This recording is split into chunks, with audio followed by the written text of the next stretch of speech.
Hello, everyone, and welcome on into week 3 of the college football betting preview with myself, Joe Tansey, Ryan Beef Coyle, and Mark Henry Jr. Two of us were very happy with how week 2 played out. The third, still recovering, Mark. Do we want to just get it out of the way now? Are you talking gambling, or are we talking about my favorite team? You know what I'm talking about. Yeah, and yeah, we can get it out of the way here. I think it's absolute BS that I'm the only person on this podcast that has to. What did the guy? Do you guys remember the guy from Florida State who said he would do something online or eat his own poop? Yeah, eat a dog's poop. I'm the only person that has to be forced to eat poop live on streams here on podcast because I have a favorite team. I'm not agnostic like you people, but now I am. Notre Dame lost the 28.5-point underdog or favorite. I don't have anything like it's an absolute disaster on levels that have unbefore seen at the university. There's absolutely no way to fix it. I don't know how any Notre Dame fan ever gets excited again. You look at the schedule and you think some games are tough, some games are easy. No game's ever going to be considered easy again. For the next 20 years, this is exactly how people are going to talk about Notre Dame. Nothing can change that. I don't know how you let Marcus Freeman coach next year. They will. It's laissez-faire attitude. They'll be 8-4 this year. They'll do the same thing next year. They'll lose to a MAC team. The program's basically over. They're dead to me. I think that I don't know what else you guys want me to say. Like, is this fun? Is this good radio? Is this good podcasting? I don't think it is, but that's where I'm at. I don't think there's any way. And then like them being ranked 18th is a joke. Northern Illinois went 7-6 in the MAC last year. Like Notre Dame should be totally removed from all conversations going forward this season. They should absolutely have no chance. I don't care if they win their next 10 games by an average of 30 points per game. You cannot get into a college football postseason when you lose at home as a 28.5-point favorite to Northern Illinois. It's a joke, and I'd kill any program that it happened to. Of course, it's the one that I root for. So for the rest of this year, I'm an agnostic college football fan, and I don't know if they'll ever get me back. Well, on that note, it is a 12-team playoff, and we've flipped from there'll be favored in every game, they have to make the playoff, to now they're 18th in the AP poll, just lost to a MAC team. So, Beef, I'll go to you for the more objective point of view here. In this world of the 12-team playoff, right? Who knows how the entire season's going to play out? It's only week 2, not a lot of craziness for everybody yet. So with the way at least the facts have played out with Florida State not looking good, the entire ACC not looking great, that affects Notre Dame because they play a lot of ACC teams. How do we put this in the perspective of the 12-team playoff, and what does it mean for Notre Dame? Because they're still going to be mentioned if they keep winning, regardless of the Northern Illinois loss. That's just the way the news cycle goes. They're not going to keep winning. They just lost to Northern Illinois. Like, everyone keeps bringing this up. Like, they're probably going to lose to Purdue. Like, they just lost to Northern Illinois. They went 7-6 in the MAC last year. They were picked to come in like 7th. They don't have a returning quarterback. They don't have a return. It's a joke. We're just they're going to beat Louisville and Florida State and USC and Purdue and like there's no chance. I'm sorry to interrupt, but if they're 11-1, they're not going to be. Well, if they are, it's a hypothetical. If they're 11-1, Beef, do you let them in? I think they are the biggest Northern Illinois fan the rest of the year. They want Northern Illinois to go 12-0, win the MAC, and then you can look and say, okay, maybe it wasn't as bad in hindsight. Like if that game was week 10 instead of week 2, and Northern Illinois was 10-0 potentially going into that game, just say. But I do think it kind of goes back to the Notre Dame as an independent conversation as well, where this is another circumstance where it hurts them because they could lose that game, but just say they were in the ACC. Go to the ACC title game and still win it and get the auto bid, regardless of that non-conference loss. So I think that's another kind of talking point of the 12-team playoff. And if they get left out after going 11-1, potentially they could look back and people say, well, if they were in a conference, they would probably at least be in the conference title game. I think that's just kind of another talking point. But I say 11-1. There's a lot of ball left to be played. And they're the biggest Northern Illinois fan in the world for the rest of the season. But I think 11-1, they'll certainly have a fighter's chance, but it's probably for that 11 spot. Them going 11-1 and getting in the playoffs would be harmful to the program because it would just perpetuate all the stuff that people talk about Notre Dame and them getting preferential treatment. No, I don't have one. Yeah, I said it already. Well, I think from the objective point of view, like, look, it's a big tarnish on the resume for sure, right? Losing to Northern Illinois and look, Northern Illinois, do we really need to rank them at 24? Yeah, it's a joke. They were not impressive in the game, by the way. Right. So I think maybe taking that is a little too far, but I don't think we know completely, right? Like we've buried Florida State, we've buried Clemson, we've buried Notre Dame. Those are three teams that a lot of people thought were going to be in the mix for the playoff, and with the way the ACC looks, and we know Miami's track record with Mario Cristobal, yes, they look very good so far. But what happens if Miami lays an egg? Because, look, they're known to do so. I'm interested to see how the ACC and how that affects Notre Dame, because I think the Big 12 can get two teams in. And if we're doing that, we're fighting for, is it a fourth SEC team? Is it a fourth Big 10 team? Or do the fourth teams from those two conferences get matched up with number 2 from the ACC or 11-1 Notre Dame with Northern Illinois, home loss to Northern Illinois on the docket there? It'll be very fascinating. It's way too early to speak in affirmatives about the college football playoff, other than Georgia's going to be the number 1 seed, obviously. But I think it throws a new wrinkle into it because Notre Dame got crowned right after the A&M. Rightfully so. It was a great win. But everybody drank the Kool-Aid on Notre Dame, fell flat back to earth, and now we're wondering, can they make the playoff? I think that there's a big question mark on – I'm lumping Notre Dame in with the ACC teams because they've all had some bad losses so far. If I'm looking at it right now and there's 4 SEC teams, 4 Big 10 teams, like we've kind of assumed it is going to be, there's 3 spots because there's one going to a group of 5 team. So who is that, I guess, that third team? Is it Notre Dame? Is it a second Big 12 team? Is it a second ACC team? I think the Big 12 is going to be a better conference as a whole than the ACC when this all shakes out. So it's fascinating. It's still very early. A lot of football will be played. A lot of upsets will still happen. Some surprise teams will come in. But it is nice that the college football playoff is at least being mentioned this early on, and it's not complete chalk, although unfortunately at Mark's dismay. So let's move on. Our segment, Stock Up, Stock Down, that we brought in last week. And let's start with the playoff, guys. Stock up, stock down, one team that is rising up the board in your mind to reach the 12-team playoff, and one team like a Notre Dame that you think had a bad week that will affect their status. Beef, I'll start with you on that. I'll go for my stock up. I'm going to go out to Lincoln and take the Cornhuskers there. We've talked about it several times that this is a team that's probably going to start 7-0, and it also is looking like a team that isn't going to drop the games kind of like they were last year. They were a 7-8 win team last year if they didn't shoot themselves in the foot half the time. Now this year it appears, at least off to start, that they're not going to be a team that's shooting themselves in the foot. And that atmosphere in Lincoln on Saturday night looked crazy. Like, I don't think anyone is going in there and winning this year, so you can chalk up pretty much all those home games as a win. You got to go to Ohio State, and they had another tough one off the top of my head. It might have been USC. Yeah. Is that at home or is that on the road? Okay, yeah. So, I mean, even in that scenario, if those are your 2 losses, you're 10-2, you're definitely flirting with the playoff spot there. If you beat somehow USC or Ohio State, you're 100% in. But 7-0, I think for sure. We'll see what happens at Ohio State. Probably chalk that up as an L. But that defense is scary. The quarterback's only going to get better as the year goes on. And I think it's a team that plays really confident. And you have, I think, one of the top 5 coaches in all of college football leading the way there, Matt Rule. So Nebraska on the rise for sure. Yeah, Colorado is who we thought they were.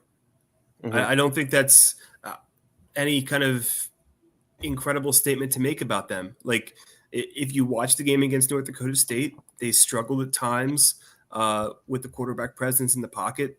They needed to play an elite defense and have a great performance against an elite defense to prove that things have changed year over year. They haven't. I mean, there's all sorts of rumblings coming out of Boulder right now with Shedeur Sanders being selfish. I mean, some of the post-game comments don't look great. And if you're looking further out as an NFL scout, it's not like he's covering himself in glory either. So it'll be interesting to see how the Colorado experiment ends up unfolding, because that could unravel very, very quickly. And Colorado State, we might get to it later on, but Colorado State played them tough last year in Boulder, and that game's now in Fort Collins this week. Be interesting to see how that goes. Mark, who is your stock up in the college football playoff? It's got to be Tennessee. With how they looked in Charlotte against NC State. And you mentioned in the playoff conversation, is it going to be a fourth SEC team? I think the conversation is it going to be a fifth SEC team? I think you can lock in that there's going to be four. Georgia, I think Georgia, Texas, Tennessee, I'm pretty confident all three of them are going to be in. And then I think it comes down to, the Missouris, the Ole Misses, the Alabamas to kind of duke it out for maybe one or two of those spots. But Tennessee is becoming one of the teams that I'm most confident will make the playoff. And that's saying a lot with, a trip to Oklahoma coming up, Alabama going to Knoxville, and you have at Georgia. So those are three big games. Outside of that, though, not a lot of chances to slip up. Kent State at Arkansas, Florida at home, Kentucky, who looked terrible last week, at home, Mississippi State at home, UTEP at home, Vandy on the road, which is basically at home for Tennessee. So they basically have three hard games. If they go 1-2 in those games, they're a lock to get in. I think if they go 0-3, there might still be a conversation to get them in at 9-3, but I think Tennessee's pretty much a lock at this point. I will go up on the Big 12. The last look, it could have gotten real ACC-ish, very disastrous for the Big 12 this past weekend. Oklahoma State involved in a shootout with Arkansas. That could have gone really bad for them. They ended up escaping in overtime. And Kansas State pulling off a strong second half on the road at Tulane. Now, neither of those wins are going to get Kansas State and Oklahoma State further up the rankings, right? But it kept them there. And I think that's important for the winning mentality, kind of the mental side of things in the Big 12. We're going to see Kansas State in a real big matchup with Arizona on Friday night. We've seen Oklahoma State play some decent opponents in South Dakota State, an FCS powerhouse, in Arkansas. Defense needs to be a little bit better, but at least with the Big 12, they maintained their position this week. They didn't go full ACC, and if we're talking about a pinch for one spot, maybe two, depending on how things shake out over the season, those top tier Big 12 teams have to win at every opportunity to keep themselves up at least around that top 12 in the rankings so that they can pounce and move up when other teams lose. So I think in terms of just maintaining their spot, Kansas State and Oklahoma State did a really nice job of gutting out those wins. Wasn't pretty, but able to just get those wins. That way they're still in the conversation, because I think the margins are super thin for anybody in the ACC or the Big 12 this year. I think we've got almost like a Big 12 playoff game on Friday a little bit. So yeah, it's fun. And it's going to be a lot of those, I think. I think the Big 12 is going to end up being not the best conference, but in terms of just like batshit crazy games, it's going to take over the Pac-12's mantle for sure on that. Do I have to go to you, Mark? Can we just say Notre Dame's your stock down? Yeah. I mean, I'll just Marcus Freeman doing that in year 3 after losing to Marshall and Stanford earlier. It's never going to get recovered. We can talk about the playoff this year all we want. I think it's a hilarious conversation to have. They're like plus 370. No one in the world is going to want to back Notre Dame making the playoff after losing Northern Illinois. But taking all that aside, that's why I think the conversation about that loss is not about this year. It's about Marcus Freeman and the era that people thought, he was building. There's all the stats about the third-year Notre Dame coaches. Even Charlie Weiss had a good third year. Brian Kelly went 12-0. Like, pretty much every Notre Dame coach in their third year has had a great season. Marcus Freeman cannot have a great season this year, no matter what happens. So I think he's done for. Beef, who's your stock down this week in the playoff? I'll go Michigan. I came on here last week saying that Texas was going to dog walk them up and down the field, and it was the first possession that Texas had, 3rd and 13. Gus Johnson even said, and Texas gets off the field. Prematurely, he said that. And then Quinn Ewers has a nice throw downfield on 3rd and 13, and it was kind of from there. It wasn't a sweat. They did everything they wanted with ease, pushed Michigan around at the line of scrimmage. And Ewers balled out. He went into the big house, and I don't think they broke a sweat, Texas. That was as easy as it comes. Davis Warren, he is who we thought he was. Alex Orji must be terrible if they're not even giving him a chance. They didn't even give him a chance really kind of in the second half, besides to put him in for a couple plays. And when he comes in the game, how blatantly obvious can it be that they are running the ball? I just think it's a broken offense that's not going to be able to throw the ball all year. Sure, if they get, Minnesota, Michigan State, schools like that, these kind of mid-tier Big Ten teams, they'll be able to still win those games, I think. But you're definitely looking more of a 7-5, dare I say 6-6 type season rather than the historic season that they had last year.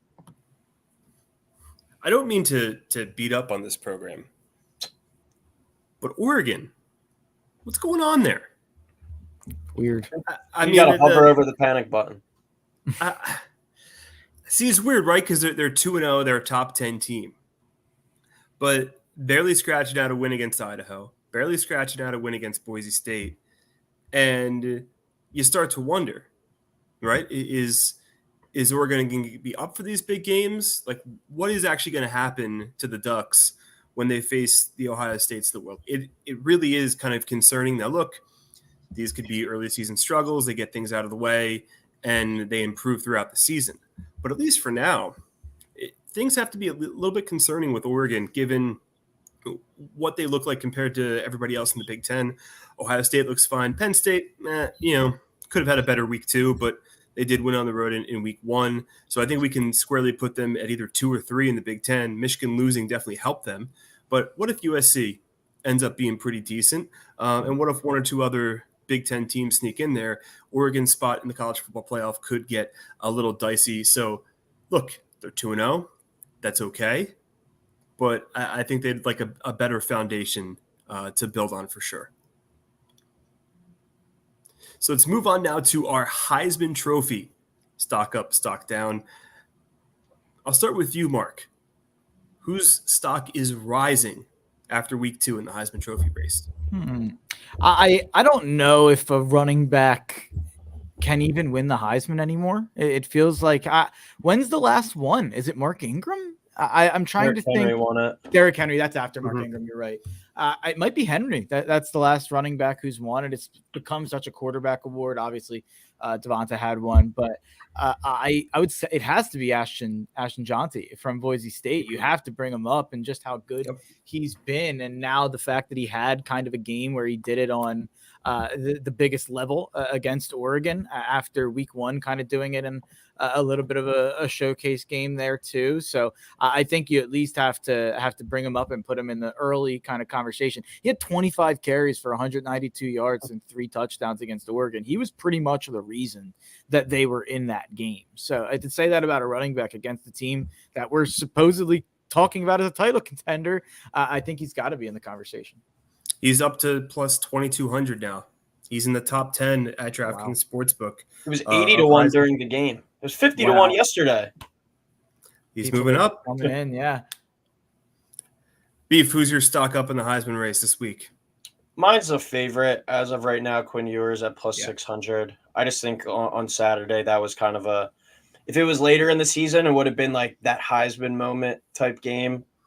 Only week 2, so it might get forgotten a little bit as we go down the season. But he walked into there and he really had his way with Michigan and what's supposed to be a championship level defense. People even saying the best defensive line in the country.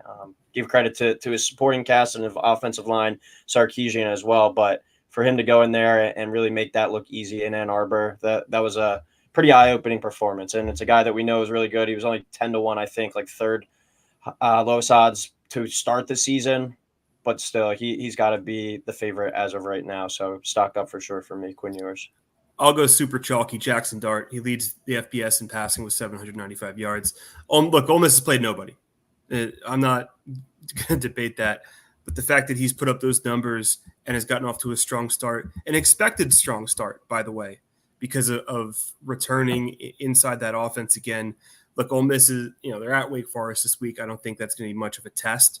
But they're gearing up for SEC play and doing it in the right fashion. And it kind of goes to my point about Oregon. There's a little bit of questions about Oregon. Ole Miss, doesn't seem to be any questions about where Ole Miss stands right now. They're a top 5 team. Yes, I know they've played 2 really weak teams, but still they've gotten the job done. You're supposed to beat who you're supposed to beat, and they've done it in pretty emphatic fashion with Jackson Dart leading the FBS in passing. I have a question because you mentioned that they haven't played anybody. Going forward, why would you ever play anyone if you're in the SEC with the SEC schedule? I don't blame these SEC schools at all for not, and Big Ten, same thing. So just a quick take I wanted to fire out. No, I agree. 20 to start the game the other day too. I think that was an SEC record for Dart.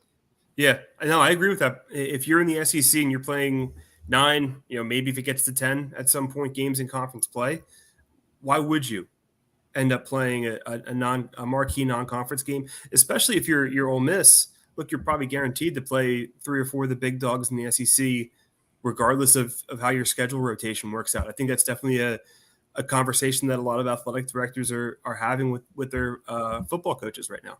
You don't want to Florida yourself where you schedule Miami and then you're looking down the line and it's like, wait a second, we play 7 of the top SEC teams here, which is, man, there's just I can't imagine. Why would you schedule in Miami if you're Florida? Well, that's regional rivalries too, but you have to balance that though, right?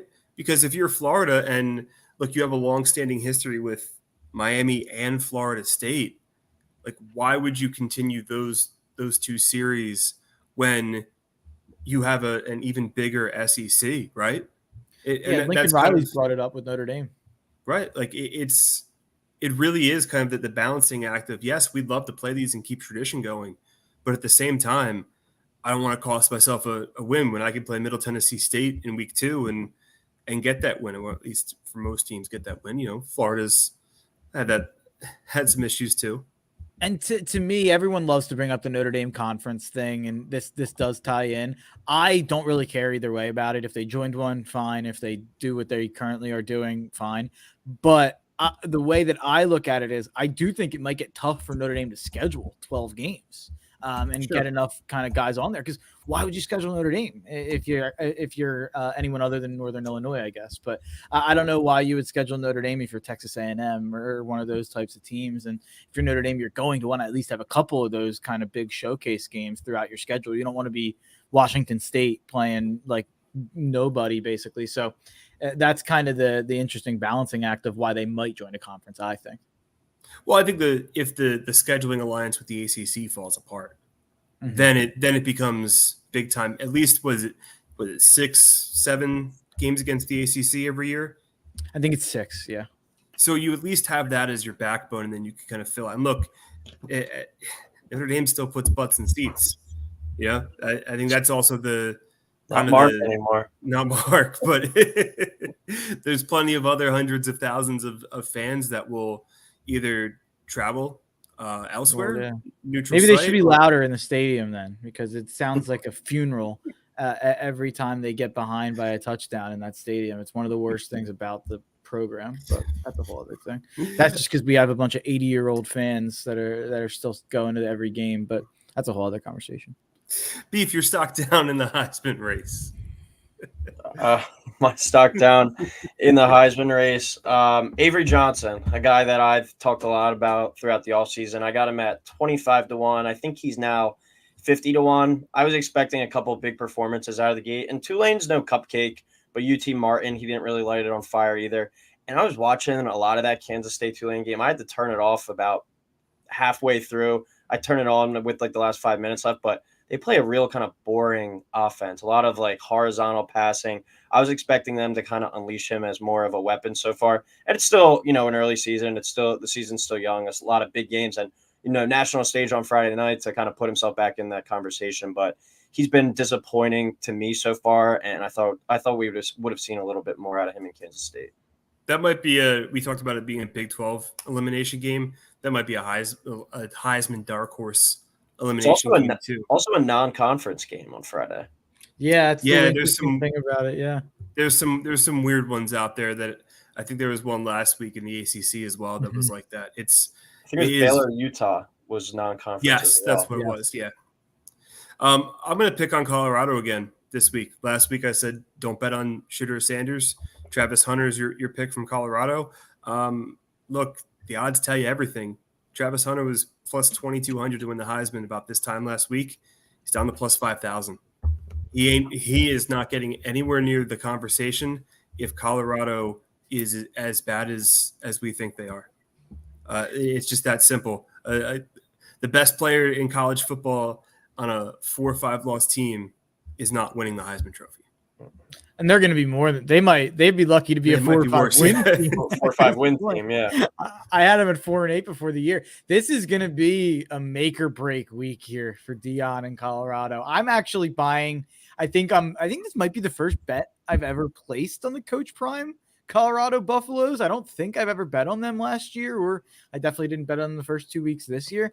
I think they're going to beat up on Colorado State. I think we're finally going to see Shedeur get rid of the ball a little faster after everything we've seen the last couple of weeks. But aside from that, I better start seeing some stuff from Shedeur that he has any awareness in the pocket and any awareness of a pass rush. And I understand that the O-line's not good. Some of those plays are on him. He's holding on to the ball, waiting for guys to get open down the field. I have legitimate concerns about him as an NFL prospect in terms of on the field.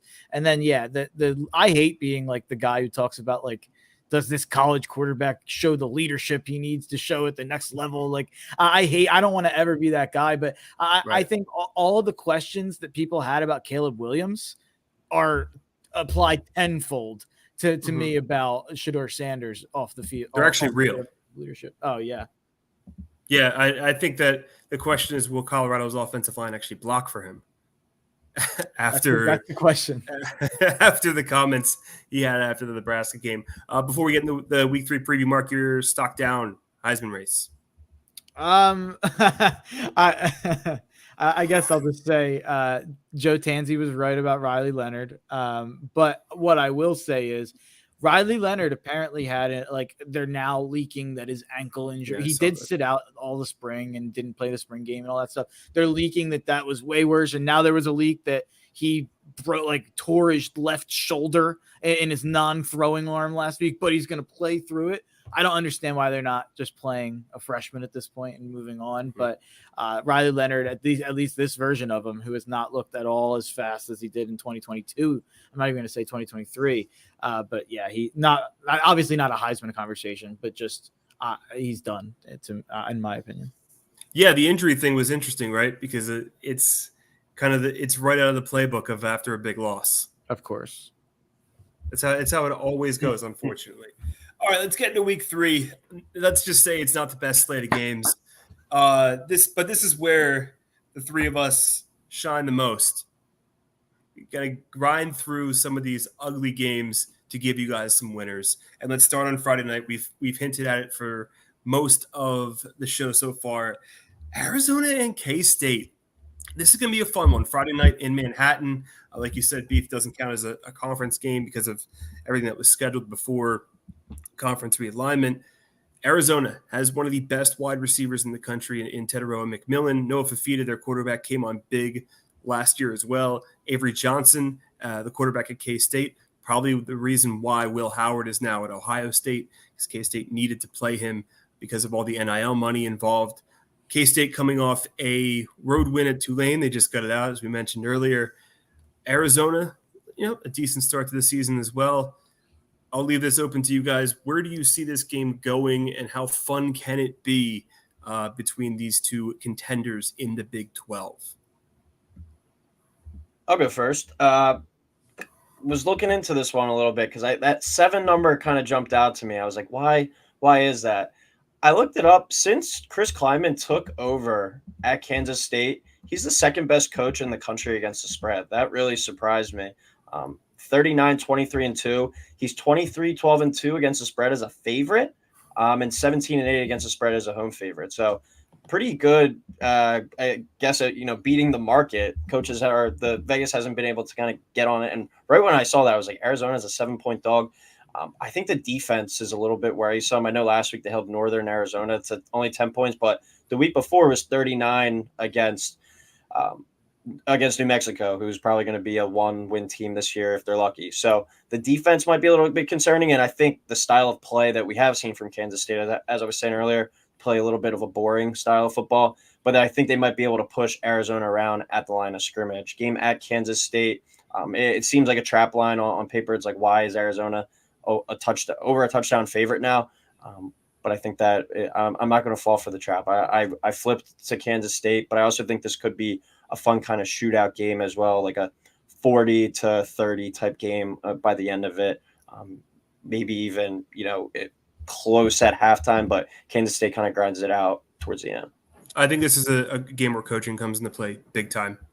Chris Kleiman at Kansas State, one of the, I don't know if underrated is the right word. Maybe not one of the, I guess underrated is the right word because not a lot of people. It's not talked about much. Yeah, exactly.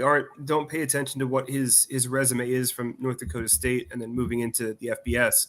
I think this is a game where Arizona, I think, has the best individual player in McMillan at wide receiver, but I think the coaching advantage from Kleiman to Brennan at Arizona, this is his first true road game in charge of Arizona. I know he was at San Jose State and won a handful of games there, but it's a different level. Stepping up to Friday night in Manhattan, going to be an incredible crowd. I think this is a game where coaching really matters, and I think the best team is Kansas State. The best individual is McMillan on Arizona, but I think Kansas State schemes up a lot to shut him down. Yeah, I'm on an island here with Arizona. I love Kansas State. I love Chris Kleiman, so it's not me really fading Kansas State. I think these teams are even. Coming into the year, I had them both at 10-2. I did have Kansas State winning this game in the preseason, but I watched that Tulane game, and I don't want to overreact about the Kansas State Tulane game and say, because I don't think Tulane's a bad team, but just matchup wise, Mekhi Hughes, Tulane's running back, 21 carries, 128 yards, ripped off a couple long explosive plays, 6.1 yards a carry. Darian Mensah, Tulane's quarterback, 342 yards, like 11.8 yards per attempt, and 2 touchdowns there. They had a receiver, one receiver for 128 yards, another receiver for 97 yards. It just feels like matchup wise, if there's something you can pick apart with this Kansas State team, it's the passing defense. And I think just matchup wise, there might be no worse Big 12 kind of quarterback receiver duo to go up against with that problem than Fafita and McMillan. I think all the attention goes to McMillan, but I don't think we talk enough about how good Fafita is and kind of how different that program has been since he took over. Last week, it felt like they didn't even play. I was reading that McMillan didn't play as many snaps, and I don't know if they were kind of just getting him ready they have a Friday game instead of a Saturday. They were playing Northern Arizona, and they was never really in question. They won 22-10, a bit of a weird game, but I think that was probably their running back. They were able to run the ball in that game, but their passing game was a little bit wonky. I think this is probably a good spot to bet the over and a good spot to root for some points here. Either way that you kind of bet aside. Interesting, because my inkling would be towards the under, but that's I liked it at 55.5, and now it's up to 58.5. It's 58.5 right now. Yeah, I would leave it. It'll be interesting to see how that line swings, and if we get that point back in K-State's favor, get within a touchdown, because I think that would be a nice little sweet spot. But it will be interesting to see that game's in the spotlight, and weirdly enough, Boston College at Missouri is a top 25 game. I don't think it will look like one, though, guys. Missouri's defense has been absolutely incredible these first 2 weeks. I don't believe they've given up a single point. The spread is now up to 17 points. The over-under is 54. Look, I've made a lot of money betting on Thomas Castellanos and the Golden Eagles up there. But, man, this feels like BC's going in there for just a whomping in Columbia. I like the under in this game. It goes back to what you were saying, Joe, about the defense at the beginning. But they have played Murray State and Buffalo the first 2 games, so how much really does it say? But I go back to, too, if the defense is legit, you look at what Boston College wants to do with the personnel that they have led by Castellanos. This is a run-first team. I think they try to keep the ball on the ground as much as they can to keep that offense that, Missouri can go off for 50 points on a given night with Brady Cook and Luther Burden. And we see at the receiver as well had a really good game last week. I think 13 catches for about $150. So Boston College is going to try and do everything they can to keep that explosive Missouri offense off the field. And I think they're going to run, try and keep this as slow paced as possible. And I think the under is a good play there. I could see it being like a 30-17 type game where Missouri winds up winning at the end. You can tell the networks didn't think this was going to be a game because it's a 12:45 kick on the SEC network. But I think everything that rings true about Missouri from last year with Theo Weiss and Luther Burden and Brady Cook at quarterback, I think that's the difference maker. I would not be afraid to take Missouri up to 21 points, to be honest with you. Look, I agree with you. That's how Boston College is going to approach the game. They're going to try and elongate their drives and take the clock and burn it and take the ball out of Missouri's hands. But Missouri's playmakers are so dynamic. And look, yeah, it's two bad opponents. But for Missouri to not only be up for those games, but hold those two teams to 0 points and kind of be focused in those games. Because how many of these teams, these big name programs, just haven't shown up in week 1 or week 2 against lesser opposition? Mm-hmm. This is, Missouri's done the same thing that Ole Miss has done. They've shown up, they've handled their business, and by the fourth quarter, everybody's just laughing and joking on the sidelines. I think Missouri's defense is the real deal. I'm not going to say they'll shut out Boston College. I do think the under is in play here, just because if this game's over in the third quarter, I don't think Missouri risks their top guys. But yeah, I think Missouri boat races them in this one. I've got nothing here. I'd probably lean towards Missouri, but hard to get a read on Boston College without knowing kind of what Florida State is. I think we do know what they are. So, yeah. I think with Boston College, you at least know they have an identity. Yeah, and I think with Bill O'Brien at head coach, he's a first-year head coach at BC, but he's been around the block. You know what he's going to do. So I think with that, we at least know what Boston College is going to try and do. Whether they're successful or not, it's much different. And I think Missouri is in a far higher class than Florida State, even going into the season. Forget what Florida State has done now, but I think, at least I was very high on Missouri. And look, Missouri's got bigger fish to fry. I mean, look, they've got Alabama in October. They've got Oklahoma. That Vanderbilt game next week might end up being fascinating with the way that Diego Pavia has got them playing right now. But it is a weird, but I think it's a false kind of top 25 game where Boston College is in there because of their big win over Florida State. But in reality, I don't think Boston College is a top 25 team. Yeah. Big win. Yeah, I agree. Right. We look back on it in the context of the season back in November, and these aren't actually big wins. It's fascinating to see how these things flip. Really I think I saw their win total now. Florida State's 6.5, which is insane. Really. Yeah. So those are the two ranked games, but there's some fascinating games on the schedule itself. Alabama going to Wisconsin, and we'll kind of rapid fire through some of these second tier games. Bama going to Camp Randall, 15.5 point favorite. I guess the question here is, it's not what Alabama can do. Is what can Tyler Van Dyke in Wisconsin do to even make this look remotely like a game? Yeah, I had this circled as a potential loss coming into the season throughout the offseason for Alabama. I was a little bit higher on Wisconsin than I ultimately should have been. They've looked, to be quite frank, terrible through 2 weeks. Western Michigan, I think it was week 1, and South Dakota last week. They haven't been able to do much at all. And I think it kind of goes back to why the hell did Luke Fickell bring this offensive system to Wisconsin? Why didn't you just stick with what Wisconsin does, and that's run the football and have great offensive linemen up front? They try and bring in this spread, air raid type thing with Longo, and it hasn't worked at all so far. And I think if you're going to do that against Alabama, you better have success because it could get ugly quick. I know last week was kind of a dogfight against USF, but Bama scored 3 touchdowns in the last 550 of that game. With DeBoer calling the plays, with Williams, he's looked great at receiver. Milroe can be an explosive player through the air or on the ground.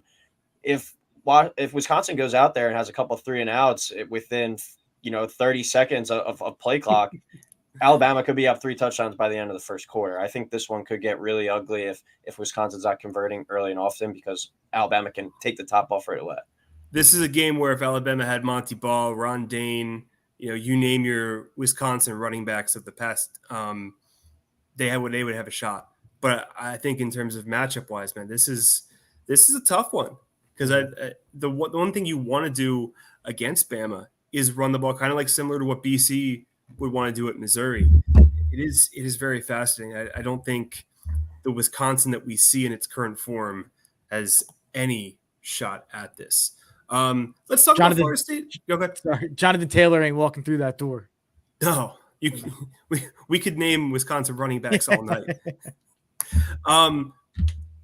Let's talk about Florida State really quick. They're a 6.5-point favorite against Memphis, who is one of the best group of 5 teams. This spread, I believe, was up to like 17, 18 before Florida State collapsed in the first 2 weeks.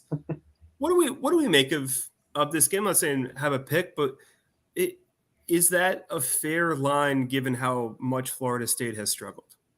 Yeah, I think that it should be even lower, to be quite honest. I think Memphis is going to win outright. Like I think Memphis is just as good as Boston College and Georgia Tech. And I think Beef picked them to make the playoff. And I picked Liberty, but they were the team that when I was going through the group of 5, I picked Liberty because they have such a cupcake schedule. I think it's going to be easy for them to go 12-0. It's a disgrace to college football. But Memphis is the team we should kind of be rooting for, I think, right, as the team to get in with Hennigan there. And I think that they've got an explosive passing attack. He already has 470 yards on the year. And I think Hennigan is going to be a guy who terrorizes Florida State's defense, which has shown they have no pass rush. So I don't know what Florida State, these guys, they have all these 5 stars, all these prospects, and they look horrible. So I don't think that they're going to turn the switch on. I think this team just never is going to gel. I'm taking Memphis plus 6.5. So I think there's a chance that if this game was played in a month, it would be like a pick 'em. I think if this game's at a neutral site, I'd definitely be all over Memphis. I think Seth Hennigan's the better quarterback in this game than DJ. And I think that's not even, I don't think that's a crazy take to have at this point. I mean, he's had a fantastic college career. Let's talk about a few more. Texas A&M and Florida. It feels like this is the last time we're going to talk about both of these teams all season with how deep the SEC is. What do you make of this game? I think big picture-wise for Florida, if Billy Napier wants to keep his job, he needs to start DJ Lagway in this game. Like, really, at this point, what are you getting out of Graham Mertz? You have no loyalty to him besides 1 year of him being your starting quarterback. It's not like he's been a guy there for 4 years. Go put the guy who is a 5-star freshman, just went out there, had 450 yards and 3 touchdowns in his debut. I don't care that it was against Samford. I turned on and watched him throw the ball. He was making NFL throws. And it's a scenario, too, where if you go 6-6 this year, with DJ Lagway starting, administration could look at you and be like, all right, we'll give you another year as long as he stays. As long as he doesn't hit the portal or whatever and DJ Lagway is coming back next year, we'll give you another year. If you go 6-6 with Graham Mertz, you're out of a job probably, and you're probably not even going 6-6. So I think this is a big, big game for Florida. That's not really beating around the bush there. But they already reported that Billy Napier said both quarterbacks are going to play. If DJ Lagway is playing less than Graham Mertz, it's a colossal failure. And I'm with Mark with the Marcus Freeman thing. Billy Napier should be fired in the locker room after the game if they lose that game and Graham Mertz is the starter. Yeah, I think that's a fair take. Is there one game, we'll finish up with this. Is there one game on the schedule completely, let's do the off the radar one, that you have your eyes on from a betting perspective in week 3? Yeah, I would look at a Big 12 game, UCF and TCU. I've actually got 2 plays on it. I like the over. I think that's probably my favorite bet in the game. It would be the over. Both defenses have not necessarily been the most impressive. I guess UCF's been fine. They played absolute cupcakes. UCF is not supposed to have a good defense whatsoever coming into this year. Not a lot of talent or returning starters there. But TCU gave up 27 to Stanford, and watching that, it felt like it could have been more, to be quite honest. So a couple kind of settled for field goal situations there. And both teams have kind of exciting pieces where at quarterback, TCU low-key might have one of the best quarterbacks in the country in Josh Hoover. He's already got 620 passing yards. He's really fun to watch. Really, really good quarterback. But the reason I'm kind of backing UCF is TCU's run defense has been horrible dating back to last year. UCF might have one of the best running backs in the country in RJ Harvey. He is an absolute stud. This is not real analysis, but I guess now that we have college football 24 back in our lives, I know he was ranked as like a top 5 running back by the EA Sports people coming into the year. And I was like, oh, let me look into this guy because I didn't know much about him in the offseason. And then, checking out what he's done so far, he's only averaging 8.9 yards per carry on the ground. So with 6 touchdowns. So I think he's the reason I'm siding with UCF as a side on the game, but I like the over. I think it's going to be a fun shoot 'em out game. UCF TCU without any analysis, that just sounds like a fun, like 35-30 type game. Yeah, I think it's going to be it could be like 45-41 potentially. I would have absolutely no problem with that. Beef, you're under the radar game in week 3. You want something really gross? Give it to me, because I got something even more gross. Well, I'm hoping it's the same. Coastal Carolina minus 18 down at Lincoln Financial Field against those Temple Owls. I'm backing the Chanticleers on this one. The worst team in college football now, according to the power rankings, is those Temple Owls. There might be 9 people in Lincoln Financial Field Saturday afternoon for that game. But does Coastal have a large following? Do they get Coastal's one of those schools that gets like a lot of like random people from like PA, like people from my high school went there. I know people who went to Coastal. Yeah. What are the flights like from Myrtle Beach up to Philly this time of year? Non-existent, I would say, unless you're coming back from like a bachelor party. They're taking a mega bus. I think just fade Temple the rest of the year, and you'll make money. Coastal minus 18. All right, so mine's even more gross. There's a team in the Group of 5 level that's had my attention that's been incredibly better than expectations, or at least what everybody was writing about them. It's Nevada. I will ride with Nevada plus 16.5 at Minnesota.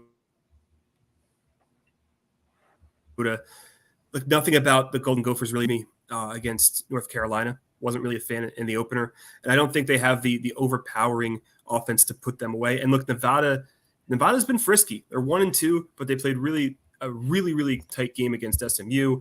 They played Georgia Southern to the 2017 game, and they beat Troy on the road. Look, it's obviously a step up in talent to the Big Ten, but Nevada is frisky. I will give them that. They've got 3 games under their. Keeps cutting out. I think we might have lost Tansey there. I like the under in that game.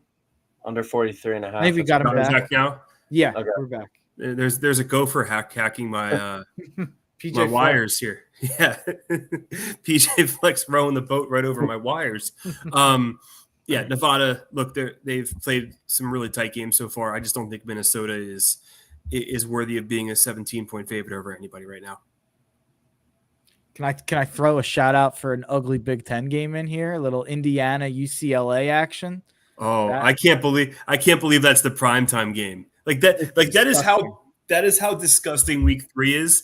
Game day is going to LSU, South Carolina, a game we didn't even mention. I think we were all in Kentucky last week and how they no-showed against South Carolina, so we're not even talking about the Gamecocks. Indiana UCLA is the primetime game on NBC. That's disgusting. And I think Georgia Kentucky is, and Mark Stoops always loses those games big. So it's not like there's a ton of expectation for the top teams in week 3. UCLA's running backs had 13 carries for 23 yards against Hawaii. I'm still mad that the Rainbows didn't pull that off. Their quarterback went 19 for 38 with 2 picks, Ethan Garbers. And I think we've seen enough to know Ethan Garbers stinks. I think there's a chance Indiana boat races UCLA. I think we talked about coaching in that K-State game. I think coaching might matter here with Signetti. Coach Siggs. He's going to get his team fired up for a road trip. He's going to pull the underdog card, even though they're favored. Yeah, I think Indiana actually is a pretty decent play in that game. It could Indiana. I can't believe I'm going to bring. No, this up. no, we can't do that. Could Indiana be a sneaky team we look up in a couple weeks and they're undefeated? Like they play. Same with your Syracuse Orange. At UC. Wait, what's up with Syracuse? I said same with your Syracuse Orange. Whatever. Georgia Tech stinks. We'll see. I think I'm probably wrong on Syracuse. They're probably better than I thought they were. Could Indiana and Nebraska be a battle of undefeated teams? Oh man, is that the game before Ohio State? Yeah, well, I think Nebraska takes them down, but yeah, I kind of love that. It'll come down to that Indiana Northwestern game at that training facility in Illinois. But it looks very nice. I actually would. Yeah, they should stop building the new one. in September and October, I would like to go to a game there. In November with the breeze coming off the lake, absolutely not. It's a shame they play Michigan and Ohio State. You could make a case for a fun year here for Coach Siggs. I'm probably going way too far. They haven't played anyone yet, but yeah, I'll throw it out there. I mean, look, they've scored over 100 points in two weeks. Yeah. He said it best. Google me, I win. I love him. I think he's fun. I like Coach Siggs. Look, if they beat UCLA and if they beat, then they have Charlotte and Maryland at home. So if they go 5-0 and go in end September at 5-0, they'll be one of those like feel good stories at like the 10 a.m. window of College Game Day where they're like, oh, Kurt Signetti, he just did this at JMU. Indiana, they're pesky, and then they finish 7-5, 7-6. And does he kind of look like Tom Crean? Kurt Signetti. I wanted to get a good picture of him because I couldn't picture him. I think he kind of looks like Tom Crean. No, I'm kind of getting some Tom. He's giving Tom Crean in these Google images that I'm seeing here. I had to bring it up. Tom Crean, not a good basketball coach. One of the worst of all time. At least at Georgia, he ruined himself by going to Georgia because nobody talks about Anthony Edwards at Georgia. Oh, you're absolutely right about that. I forgot about that. So that will do it for week 3. Look, it's a sloppy slate, but this is where we find the winners. All 3 of us will be tweeting out winners throughout the week as well. We appreciate everybody joining us here on the College Football Betting Preview. We'll be back next week at 8 p.m. Tuesday night for hopefully a much better set of games in week 4.